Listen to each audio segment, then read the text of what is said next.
మనకు ఎంతో ఇష్టమైన ఇంట్లో కానీ లేకపోతే ఏదైనా ఒక ప్లేస్లో కానీ దెయ్యాలు ఉన్నాయని చెప్పి తెలిసిందంటే మనం కాదు కదా, కనీసం మనం పెంచుకునే కుక్కను కూడా పోనివ్వం. అలాంటిది రోజు కూడా మనం వెళ్ళే దారిలో అంటే రోడ్స్లో దెయ్యాలు ఉన్నాయంటే మీరు మళ్ళీ అటు సైడ్ వెళ్తారా? ఇవాళ వీడియోలో నేను ఏం చెప్తానంటే మన ఇండియాలోనే ఉన్న టాప్ హాంటెడ్ హైవేస్ గురించి ఇవాళ వీడియోలో అని చెప్తున్నా. సో కొత్త వాళ్ళు ఎవరైనా వస్తే మన ఛానల్ సబ్స్క్రైబ్ చేసి పక్కన బెల్ ఐకాన్ ఆన్ చేయండి అండ్ వీడియో స్టార్ట్ చేద్దాం. ముంబై నాసిక్ హైవే. ఈ హైవే ముంబైలోనే one of the longest highway. దీని లెంత్ వచ్చేసరికి దాదాపుగా 150 కిలోమీటర్లు ఉంటుందంట. అయితే ఒకరోజు ఒక బిజినెస్ మ్యాన్ తన ఫ్రెండ్ కూతురు పెళ్ళికి అని చెప్పి వాళ్ళ ఫ్రెండ్స్తో ఈ హైవే మీద ఒక కార్తో బయలుదేరాడు, అది కూడా లేట్ నైట్లో. వాళ్ళు ట్రావెలింగ్ చేస్తున్నప్పుడు కాశీఘట్ అని చెప్పి ఒక ప్లేస్కి వచ్చారు ఈ హైవేలో. అయితే ఆ ప్లేస్లో ఒక రోడ్డు చివర ఒక చెట్టు కనబడింది. ఆ చెట్టు కింద ఒక అమ్మాయి కూడా ఏడుస్తూ కనబడిందంట. ఇదంతా కామనే కదా హైవే రోడ్స్లో అని చెప్పి వాళ్ళు ఎవరో పట్టించుకోకుండా వాళ్ళ ద్వారా వాళ్ళు వెళ్ళిపోయారు.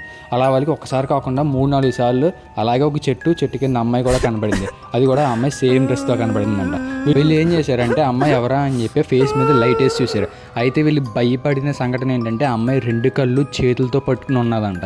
ఇది చూసిన తర్వాత వాళ్ళకి ఏం చేయాలో తెలియక కారుని చాలా ఫాస్ట్గా రేస్ చేసుకుని వెళ్ళిపోయారు. కానీ వెనకాల ఆ అమ్మాయి పరిగెట్టుకుంటూ వాళ్ళనే వెంటాడుతుందంట.